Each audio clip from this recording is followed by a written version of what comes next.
Make room for the goddess. Because if you don't, she'll make room for herself and you won't fucking like it.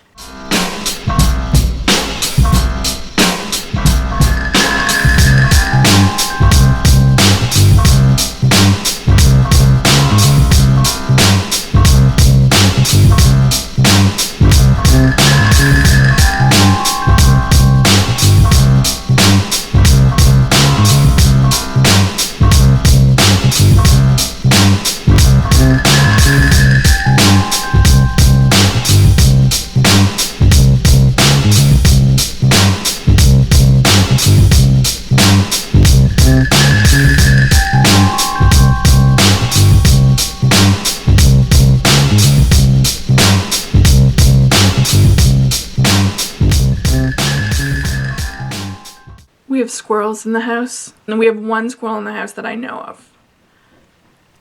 And it may not even be here anymore. But they're coming in the fireplace right there. So I'm a little bit sketchy. Hey guys, welcome to Adventures in Truth Telling. Today let's talk about Easter. I'm sure you've seen this meme. I always do it wrong. I'm sure you've seen this meme that pops up every year around Easter. And when it first came out, it was all rah rah science, boo religion, people are stupid. And then there was a backlash to it, like boo miseducation, fuck you science, yay religion, and you're stupid. And the whole thing irritated the shit out of me because it's missing the point. It's missing the fucking point of what it's all about. Anyway, these are just symbols. Easter and the rabbits and the eggs and all that, they're just symbols. They're just symbols pointing to a deeper truth.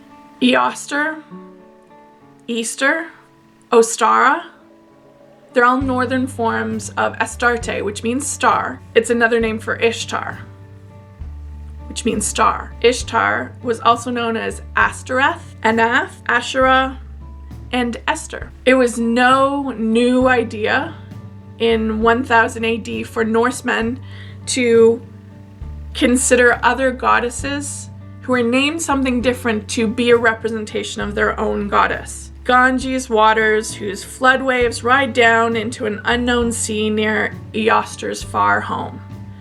Okay, they're talking about the waters of Kali that flow in India and are the same waters that flow in Eostur in the north. So there was no problem back in the day about interchanging names of the goddess for one another. And by the way, Easter isn't the way you pronounce Ishtar. Ishtar is pronounced Ishtar. Ishtar. It's Babylonian, maybe Middle Eastern. Ishtar, it's not pronounced Easter. But Easter is based around symbols of spring and abundance and renewal and regrowth and rebirth. Okay, the Christian observance of Easter is the resurrection of the Christ, literally. It's literally Christ as a wheat god. Okay, it's a plant god, it's a vegetation god that rises again once that god has been sacrificed on the tree, on the cross, on the crucifix, and its blood has literally fertilized the fields. Literally fertilized the fields. Then you have the resurrection. Okay, that's what Easter's all about. That's been what it's been about since forever, since there was any kind of ritual around Easter and spring and renewal and rebirth and wanting the crops to grow. So Christ was grafted onto a much older pagan ritual, sacrificial festival observance of spring. Okay, and it's attendant with all the field fertility and fecundity symbols that an agriculturally based society worshipped. Its divinity observed through the seasons and the production of the earth. Jesus Christ is another wheat king, the grain god of the field, sacrifices himself and his blood and his body to fertilize the fields so that his people will go on, that his people will thrive. Eat of my body. Yes, indeed. However, In most forms of the story, he is rescued by the goddess. The wheat king is rescued and made whole again by the goddess through the joining with the goddess. Means sex, okay? They're talking about sex. It's the ritual of the male and female coming together to be made whole once again.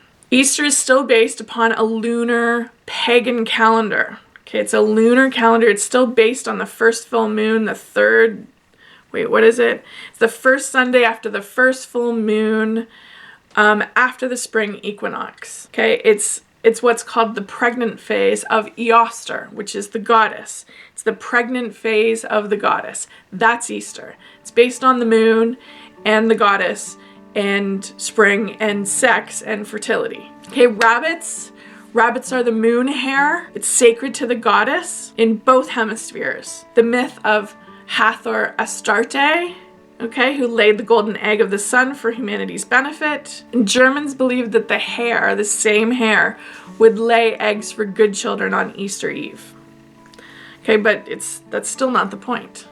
Okay, the point is, I don't care what you call Easter, or Ishtar, or Astarte, or Easter, or Asteresh, or Esther.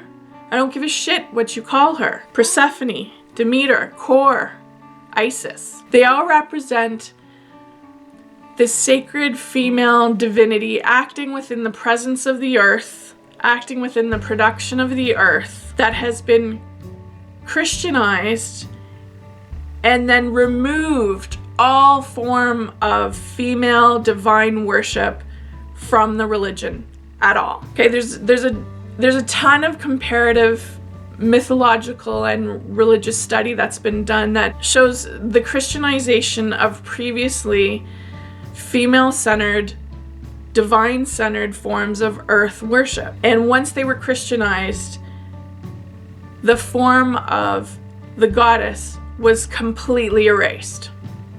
Completely erased. There's no divine feminine left for most women in Judeo-Christian traditions. There's nothing. There's nothing. Christianity has repeatedly erased female divinity completely from their worship, or they turned goddesses into demons and whores. All religion is symbol pointing to deeper truth. Okay, religion itself isn't true.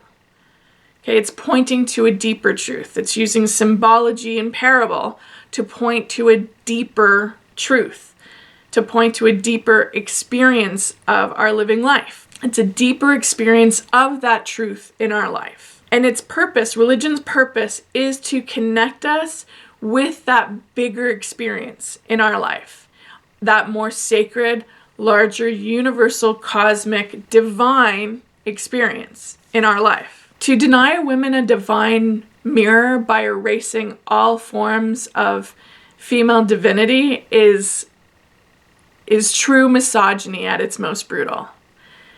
Think about what it says is at the core, the creator of the universe has no reflection in you. No part of you at all. You're not to be seen or to recognize yourself in that story, in that narrative, in any way. That's misogyny.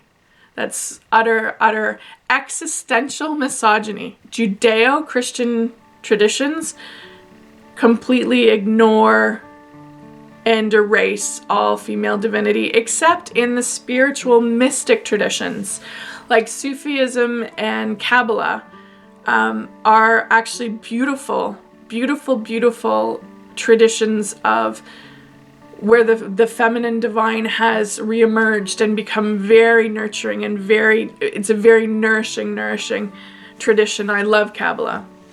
Shekinah is the presence of divinity on the earth. It's the presence of God here, and it's female. I mean, ultimately, the divinity is gender neutral. But still, I mean, erase all femininity, female divine symbols, and suddenly you're not a divine creature. You're no longer part of divinity as exists in the world.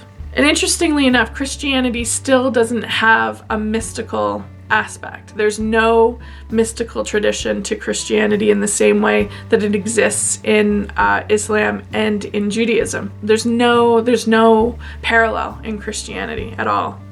And not only did Christianity replace female-centered earth worship with a father, a divine father and a son, they erased all female divinity except for one woman who is the mother of God and a virgin. So only valued as a mother, but not a traditional mother either. So she had no agency or ownership over her body or her decision making or her sexuality. She was basically raped by God and forced to give birth to the Son of God. And you wonder why all these anti-abortionists are fervent Christians. Maybe they think there's a savior going to be born. Oh, the savior's being aborted. Oh no. Okay, so this is the fucking point. This is the point of this meme about Ishtar. Okay, this is the fucking point.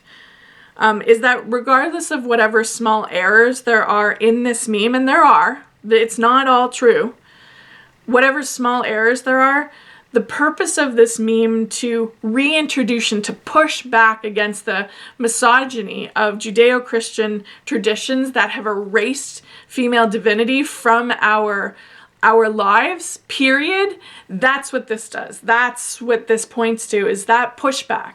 And the demanding to see myself in divine sources in my life, in my world. And make room for the goddess. Because if you don't, she'll make room for herself and you won't fucking like it. To quibble over the variety of names of the goddess, to explain away this type of meme and to cover up how Christianity erased divine feminine source for women it's mansplaining. Way to mansplain away this meme.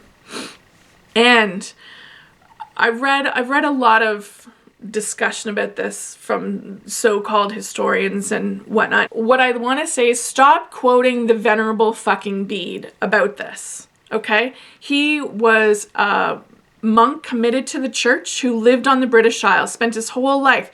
There's no evidence whatsoever that he went anywhere else, and he only spoke to people who were passing through his monkery on the British Isles. Okay, there's no evidence to suggest that he ever went anywhere else and learned anything else about how other cultures worship the goddess except for travelers who came through. Okay, and you'll excuse me if I'm disinclined to believe that a committed monk of the Holy Church is going to be very truthful or fair about how other cultures worship divine feminine in the world.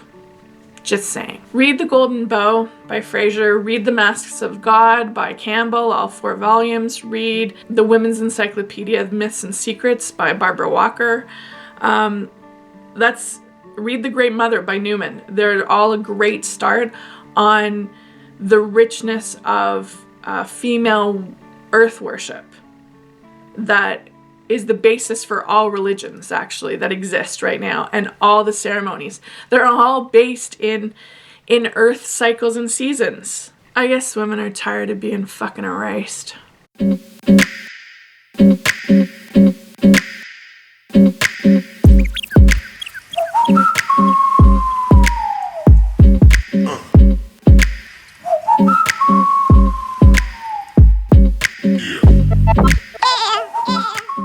Is that cat hair or a squirrel hair in my mouth?